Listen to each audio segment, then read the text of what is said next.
बड़ी मुश्किल से होता है चमन में दिया पैदा।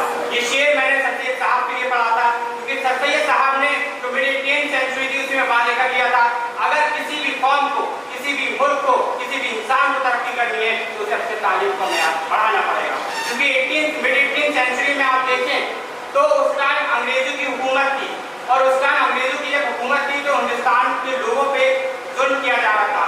और जो सर सैयद साहब का जो एक मिशन आया इस लाइफ में उन्होंने, तो उन्होंने ये देखा जब 57 की गदर हुई और हिंदुस्तान हिस्ट्री में अगर देखा जाए तो 1857 रिकॉर्ड, जो ये रिकॉर्ड था ये बहुत बड़ा ही चीज लाया था हिंदुस्तान में। इसकी वजह ये थी कि हिंदुस्तान के लोगों ने अपने लोगों को खोया, कम से कम हजारों लोगों का खून बहा था, जाने गई। तो उस टाइम सर सैयद ने सोच दिया था अगर इस कौम को तालीम से वाबस्ता नहीं किया गया, मॉडर्न टेक्नोलॉजी से वाबस्ता नहीं करा गया, तो ये कौम का मुस्तकबिल बहुत खराब।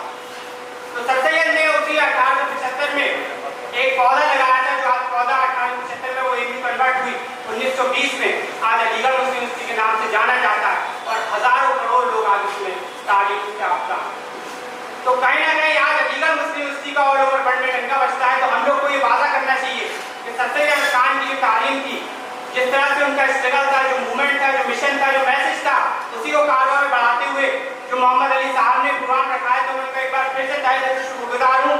और जिस तरह से उनकी कारवाने मोहम्मद अली बुक आ रही है तो उसमें भी उन्होंने चीज़ों को वादे करा है। तो कहीं ना कहीं अगर सर सैयद की हम जिंदगी देखें, क्योंकि टाइम की कमी है, तो उन्होंने जो मिशन चलाया वो अपने लिए चलाया।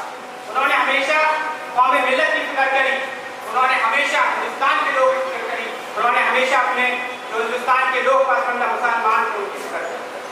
तो कहीं ना कहीं हम लोग को वादे करना चाहिए, सर सैयद का मैसेज है, सर सैयद का विजन है, जो सर सैयद का स्ट्रगल रहा था उसको आगे कैसे बढ़ाएं, ये इंपॉर्टेंट है। तो हम लोग को ये देखना पड़ेगा कि अगर हम लोग जिस मुकाम पर भी हैं, अपने उस मुकाम से अपनी चीज़ों को आगे बढ़ाते चले। मैंने सर सैयद साहब पर एक डॉक्यूमेंट्री बनाई थी, एक चैनल है मेरा इमरान नज़ीर ने, हमसे आप उससे देखी। तो मेरा भी मकसद ये है कि सर सैयद साहब का जो मैसेज है वो आगे बढ़ाता रहूँ, सीखता रहता हूँ आपसे बड़े लोग से। और यहाँ पे अलीगढ़ की टीम भी बैठी हुई है, तो बस मैं अपनी बात इस शेर से खत्म करता हूँ कि सूरज हूँ जिंदगी का मैं नमक छोड़ जाऊँगा, सूरज हूँ जिंदगी का मैं नमक छोड़ जाऊँगा, मैं डूब भी गया तो चमक